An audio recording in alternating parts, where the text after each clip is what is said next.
So we go through this assessment and use a power map to try and understand where folks are going to be. So ultimately, we can choose a strategy of saying, right, if we want to increase access to healthcare, we want to protect universal healthcare, we actually have to change the hearts and minds of these people to protect the system we have so we can build upon it. This is how we start to get to our strategy statement and ultimately the next session tomorrow.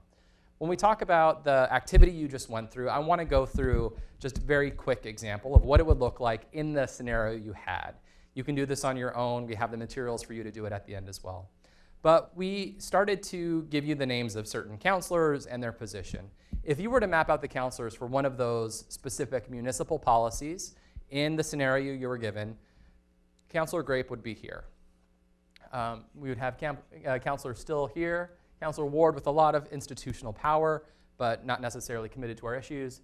Counselor Stern very actively against with a good amount of power, and then Counselor Petty, so petty, with lots of institutional power and against our issue. But just having those actors, it doesn't tell the whole story. You actually have to start to see how folks are related and their connections, because if we were to take the vote today on one of the measures, one of the solutions that you were offering as groups, how would the vote go? Would the measure that you proposed, whether it was remediation or racial impact statements, or it was not in my backyard, would that policy pass today? Looking at this power map. I'm seeing some shaking heads. No. Why not? Let's get a mic.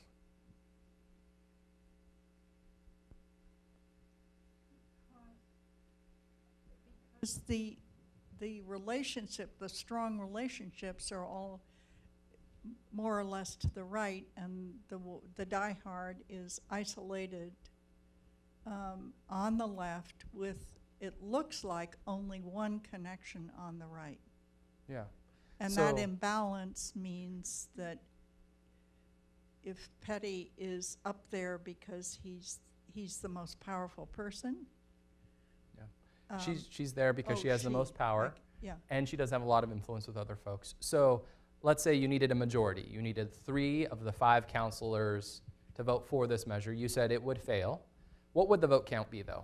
What do you think it would be if Grape's proposal were to be introduced to this council? Would it be 2-3? Would it be 1-4?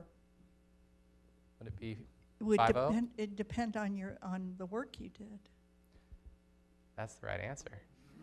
That is totally the right answer, right? But today, if the vote were held, the policy that you proposed probably wouldn't pass.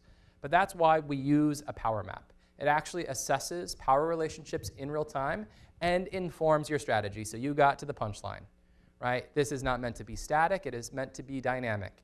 You can use this information then to say, if I see there's a lot of relationship and a lot of influence over here, what can I do to change the dynamic so these people feel accountable to the policy position we're pushing and they take the right vote? So instead of having a 1-4 vote where Grape is the only one voting yay and all 4 other counselors are voting nay, what could we do? We also talked about other people, organized groups, right? People like us in this room who can influence these city councilors, these state legislators, these members of Congress, even members of the US Senate. You just heard real people in your communities who did this amazing work, right, to change the dynamic of a power map. We put ourselves here, we add value, and we change the outcome. This is how we win. This is how we build power, and it's using simple tools like this on a blackboard or in your notebook where you can actually map out how power works and you can change the world. For me, folks, I want to say it's been an honor to spend the evening with you talking about these simple tools. There are a few materials that you can access online at resistanceschool.com, and we're going to talk about some specific next steps as we close out for the evening. So thank you so much for the time. I hope you learned something.